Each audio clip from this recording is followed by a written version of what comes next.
manufacturer or product. In order to show skills clearly, the healthcare providers in this video do not always use personal protective equipment, such as gloves.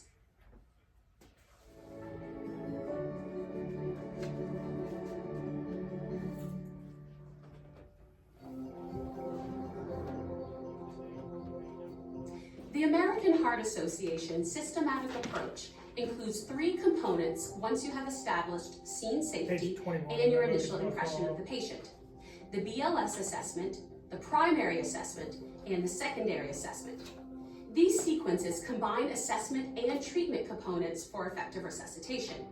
When deciding which assessment to use for a patient, start with a step we all do automatically. Visually assess if the patient is conscious or unconscious. This is your initial impression of the patient. You can form a rapid general impression by a quick visual assessment of responsiveness, breathing, and color to determine the urgency of the situation. After determining that the scene is safe, if the patient appears unconscious, use the BLS assessment. After completing all of the appropriate steps of the BLS assessment, progress to the primary assessment for more advanced assessment and treatment. Finally, progress to the secondary assessment. If the patient is conscious, go directly to the primary assessment and then the secondary assessment, which we'll review in a moment. For unconscious patients, you'll follow the BLS assessment. First, check for responsiveness. Tap and shout. Are you okay? If the patient is unresponsive, shout for help. He's unresponsive, I need help. Activate the emergency response system and get an AED or defibrillator. Depending on the circumstances, EMS providers may need to call for additional responders to assist with the patient. In some settings, the healthcare provider may assess the patient's breathing and pulse before activating the emergency response system. Next, check breathing. Scan the chest to detect if breathing is absent or abnormal. Check for pulse. Ideally, you should check breathing and pulse simultaneously. If you can't feel a pulse within 10 seconds, start high-quality CPR, beginning with compressions.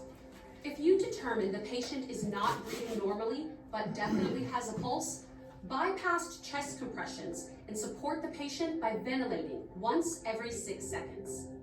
As soon as possible, attach an AED or defibrillator and, if indicated, deliver a shock. High-quality BLS is the foundation for saving lives after cardiac arrest. If these steps are performed rapidly and well, the patient's chance of survival increases.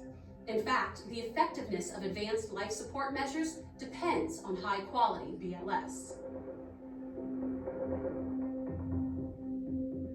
In some cases, BLS will result in ROSC, but sometimes cardiac arrest persists, requiring you to continue with more advanced invasive measures. This is when you should follow the primary assessment and secondary assessment. Another time to use the primary and secondary assessments is if a patient is conscious.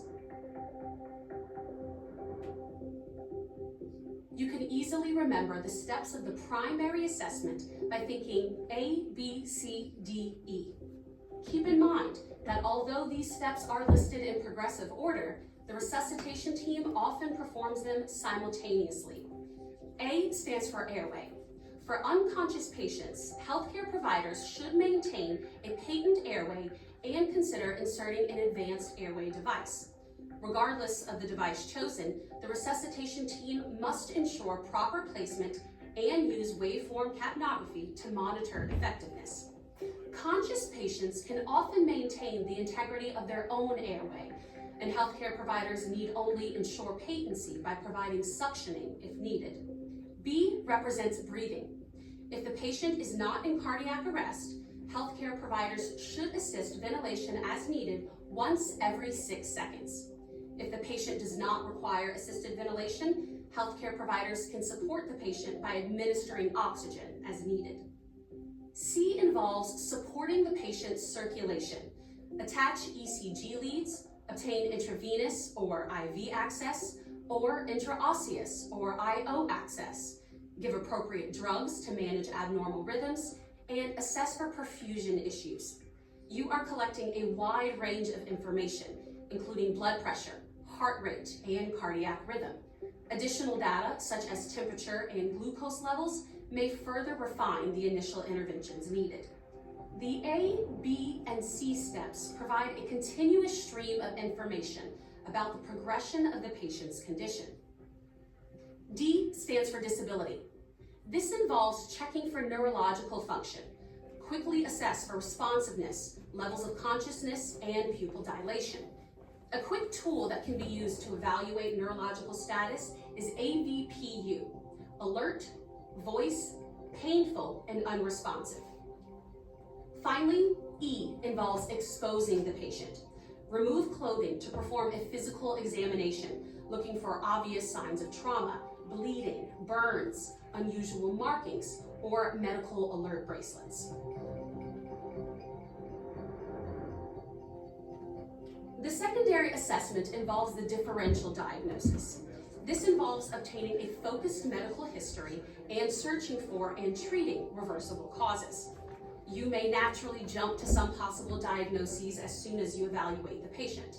However, before arriving at a definitive diagnosis, you'll need to assess the patient and gather additional information about the condition. Gathering a focused history of the patient is recommended. Ask specific questions related to the patient's presentation. Consider using the memory aid sample, signs and symptoms, allergies, medications, including the last dose taken, past medical history, especially relating to the current illness, last meal consumed, and events, especially ones that may have led up to the current illness. The answers to these questions can help you quickly rule in or rule out suspected diagnoses. Next, look for and treat the underlying cause by considering the H's and T's to ensure you are not overlooking a dangerous or likely possibility. The H's and T's create a roadmap for possible diagnoses and interventions for your patient. Let's review these now. Hypovolemia is low blood volume. Hypoxia occurs when inadequate oxygen is reaching the body's tissues. Hydrogen ion or acidosis is the accumulation of acid and hydrogen ions in the blood and body tissues. Hyperkalemia is an abnormally high concentration of potassium ions in the blood. Hypokalemia is low blood potassium. Hypothermia is when the body temperature drops below 95 degrees Fahrenheit or 35 degrees Celsius. Tension pneumothorax results from an abnormal accumulation of air in the pleural space. Cardiac tamponade is a condition caused by an accumulation of fluid between the heart and the pericardium. Toxins may be best uncovered by a focused history. A pulmonary thrombosis or pulmonary embolism is a blood clot from a large vein that breaks off and travels to the pulmonary artery where it becomes lodged. A coronary thrombosis is a blood clot that forms within a blood vessel of the coronary system. Intervening and stopping a patient's downward spiral is the ultimate goal of the BLS, primary, and secondary assessments. The American Heart Association has developed a truly systematic approach that can facilitate optimal care. By following the assessments in tandem with an adherence to the chain of survival, you will more efficiently and effectively assess, diagnose, and treat your patients.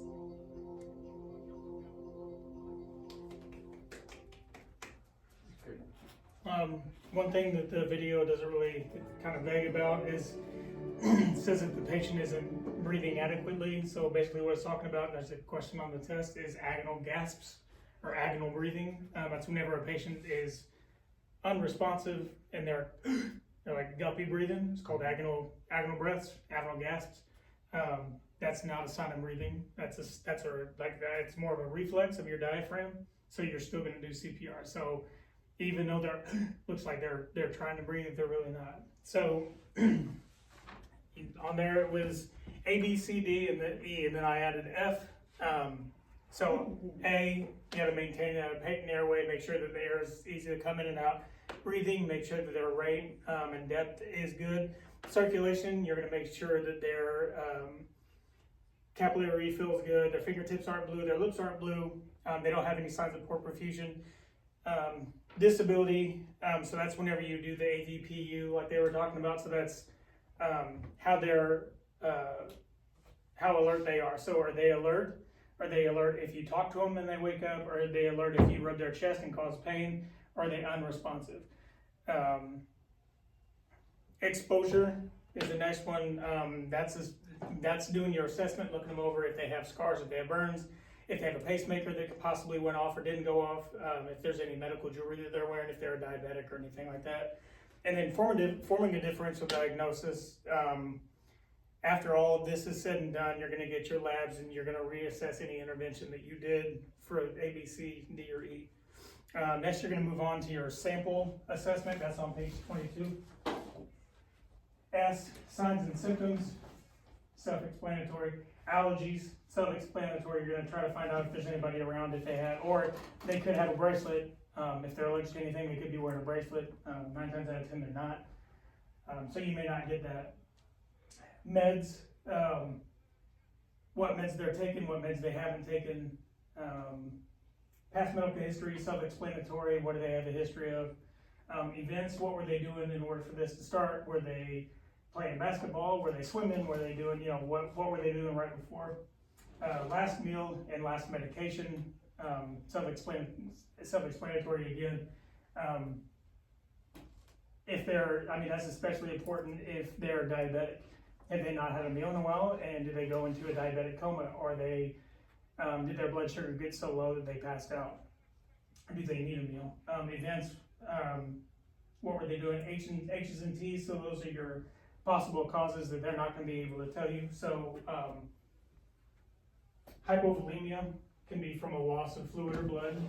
Hypoxia, they need oxygen, so they may need an advanced airway. They may need intubation. Hydrogen is another H, so they need bicarb, so they're not breathing effectively. Hypothermia, if they're too cold, if they were submerged in water, warming blankets, warm fluids. Toxins is your T. Typically what you think of it with toxins is your Narcan. So if they got the opiates, if they heroin, stuff like that, do they need the Narcan to reverse the toxins? Tension pneumothorax, so that is basically a collapse of the lung. You need a chest x-ray to confirm the tension pneumothorax, and then to correct it or to reverse it, they're going to need a chest tube or needle decompression, depending on where the pressure's at. Tamponade, you need an ultrasound or an echo to confirm, and then to treat, you need a pericardiocentesis. That's whenever there's fluid around the heart that's not allowing the heart to contract like it should. Or actually, it's not letting the heart fill like it's supposed to. Thrombosis, thrombosis, you're gonna have a clot, and that's either fibrinolytics, you can give heparin. They also have a clot removal. If it's coronary, they'll go to cath lab, and they can either have angioplasty or a stent placed or something like that. Another thing that they didn't really talk about on here is PEA, that's pulseless electrical activity. So that's whenever you're going to see on the monitor that they have a heart rate, but you're not going to feel a pulse. Typically, that typically comes from hypovolemia or hypoxia.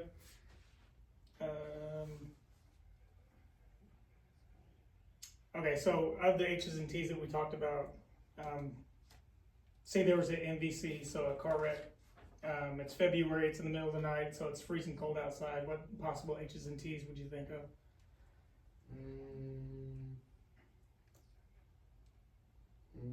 So they got hit at night? Yeah, at night in February. So it's probably cold, yeah. Might be rainy. Yeah. Weather's not too bad. I'm in the car, so. Hypothermia would be one. If they're bleeding, hypovolemia. Typically one that you may not think of, if they got in a wreck and then they hit the steering wheel with their chest, and they create tamponade. So that's fluid around the chest, or fluid around the heart that's not letting the heart fill. And then of course toxins, because it could have been drinking, it could have been something else that they were taking before that. What about if you have a dialysis patient that's in cardiac arrest?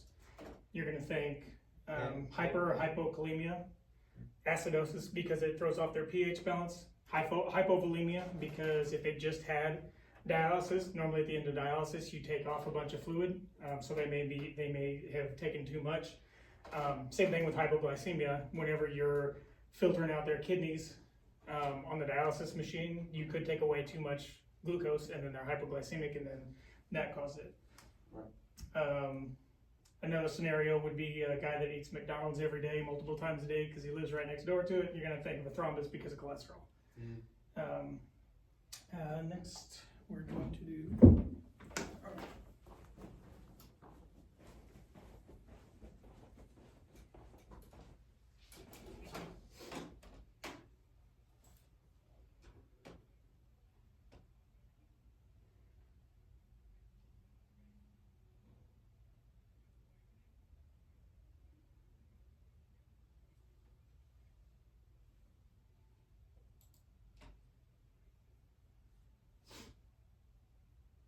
Products are shown for demonstration purposes only. The AHA does not endorse or recommend any specific manufacturer or product. In order to show skills clearly, the healthcare providers in this video do not always use personal protective equipment, such as gloves.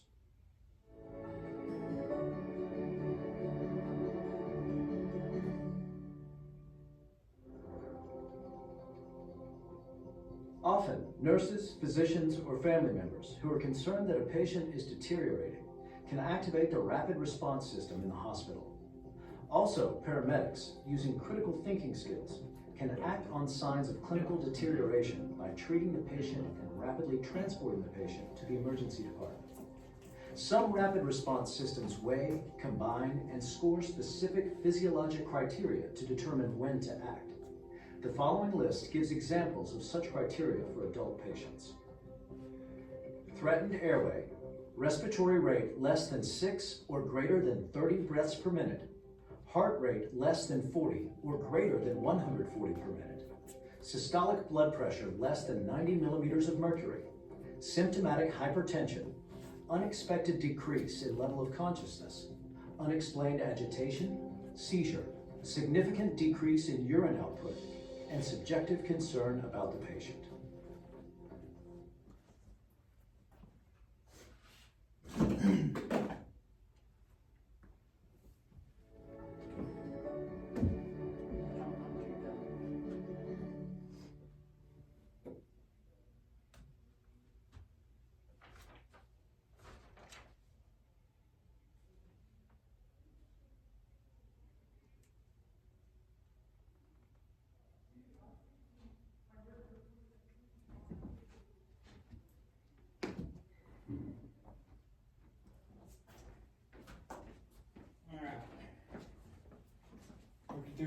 Alright, so this is the checkoffs that goes with ACLS.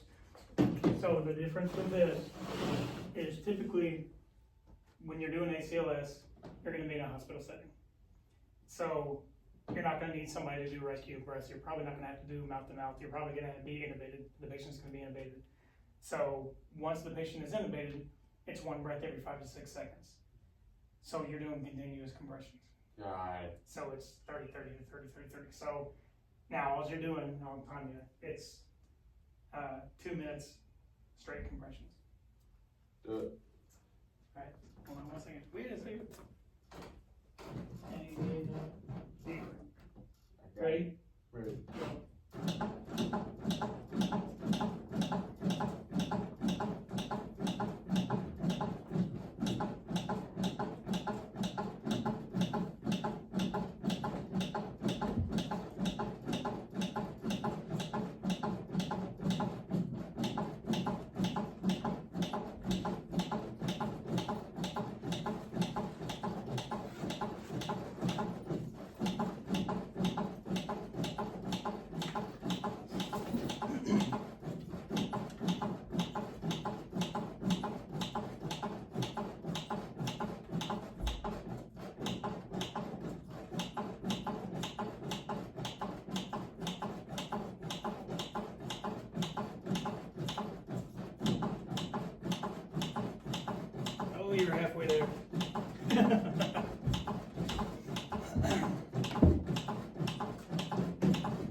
30 seconds left.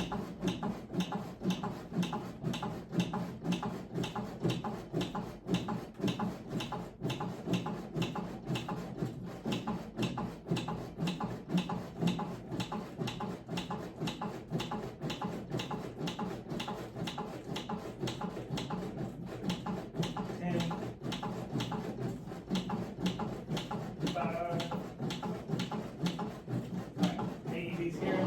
You can show me how to set it up. I'll take over compressions.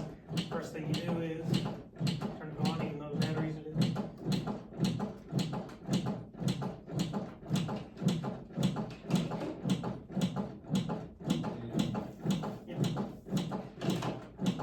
Ready? Maybe, no, you put it on the computer. Yeah, I don't know this by my finger.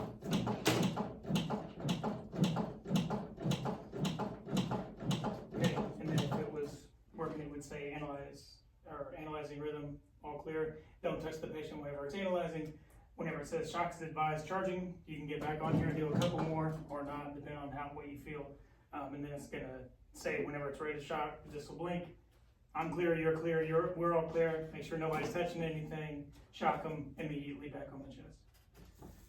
Okay, more out. Breathing in.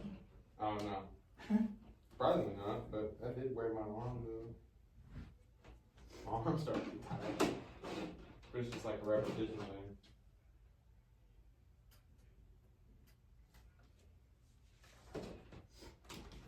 Saving someone's life's hard work. Right.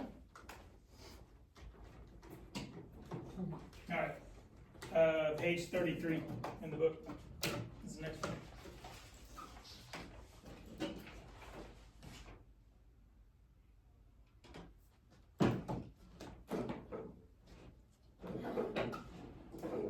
Products are shown for demonstration purposes only. The AHA does not endorse or recommend any specific manufacturer or product. In order to show skills clearly, the healthcare providers in this video do not always use personal protective equipment, such as gloves.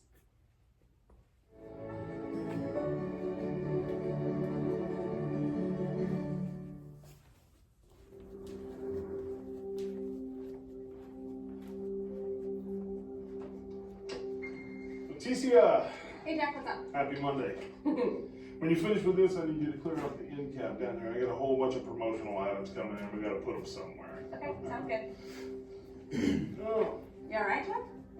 yeah. Yeah, I'm fine. I think it's that stuff that everybody's got going around. Sure. Acute coronary syndromes, or ACS, may suddenly strike men and women, often after years of asymptomatic coronary atherosclerosis and plaque formation. As plaque forms within the coronary arteries, several clinical syndromes may also develop with varying degrees of coronary artery occlusion. Two of these syndromes are non-ST segment elevation acute coronary syndromes, or NSTE-ACS, and ST segment elevation myocardial infarction, or STEMI. STEMI is generally considered to be more serious and usually develops after a ruptured plaque or an erosion results in an acute blood clot that significantly or completely occludes a coronary artery. Either of these syndromes can, unfortunately, manifest as sudden cardiac arrest and death. It's estimated that half of the deaths from these syndromes occur outside the hospital, making early recognition and rapid response essential. The best outcomes from ACS occur in communities where programs with strong public education, PAD programs, and STEMI systems of care exist. Watch how emergency medical services and hospital personnel use the STEMI chain of survival to provide a system of care that recognizes and rapidly treats the underlying causes of ACS. What's going on? District's having a heart attack. I'm gonna call 911. You get the AED and first aid kit. Okay. 911, what is your emergency? I think my manager's having a heart attack. I see you're located at 459 Commerce Avenue, is that correct? Yes. Where is the patient? He's right here. He was wobbly on his feet, so we sat him down in the aisle. He's having chest pains and his left arm hurts. Is he awake? Can you talk to him? Yes, he's awake and able to talk. I'm going to dispatch paramedics to your location. Stay on the line with me, okay? Don't hang up. I'll have a few more questions to ask you. Okay.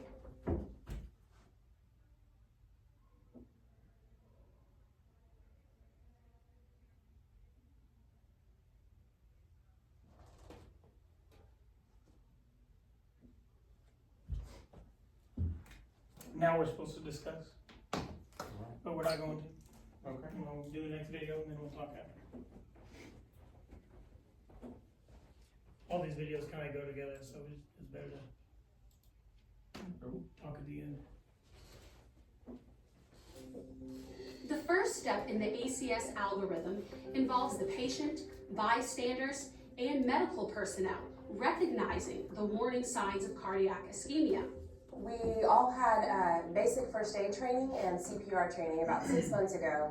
And when Jack said his chest was hurting and his left arm was hurting, that's when the alarm bells went off for me. Our system uses priority dispatching protocols, which help identify the problem and determine what type of response to send. What the caller described fit the protocol for ACS, which required a high priority EMS response. While waiting for EMS to arrive, dispatchers may advise patients to chew 162 to 325 milligrams of non-enteric coated aspirin. Aspirin is a. This recommendation should be in line with approved medical protocols, and only if the patient has no history of true aspirin allergy or gastrointestinal bleeding. Okay, paramedics are on their way. Stay on the line with me until they arrive.